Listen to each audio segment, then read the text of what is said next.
Hey everyone, this is Alex Sierra, CFP from Cetera Investors, and today I'm going to be going through step 4 of my step-by-step guide towards building generational wealth, which is establishing financial goals. Step 4 in the process of building generational wealth is to clarify your financial goals. This is where you start shaping your financial journey based off of your goals, values, and dreams. This step involves clearly defining your life goals, particularly your financial goals, and committing them to writing. Financial goals are important because they provide direction, motivation, and a sense of achievement in your financial planning process. They also align your money with your life aspirations, increasing your chances of living happily. When setting financial goals, it's crucial to make them specific, make sure that they have a time frame, and make sure that they are quantifiable and realistic. Vague goals that you can't measure simply won't cut it. Setting financial goals is a proven way to increase the likelihood of achieving them, as many studies have shown. Once you set your financial goals,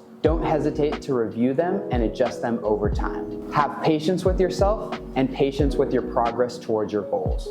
If you stick to them, you will greatly improve your chances of creating generational wealth. My aim as I create this step-by-step guide is to guide someone starting from zero toward the path of generational wealth. I'll be releasing a blog post on our website and a YouTube video for each chapter. Eventually, I'll publish the guide into a book. Again, this was step 4 of my step-by-step guide to building generational wealth, which is establishing financial goals. Stay tuned for a video on each of the 10 steps, and please let me know your thoughts and feedback. Thanks, everyone.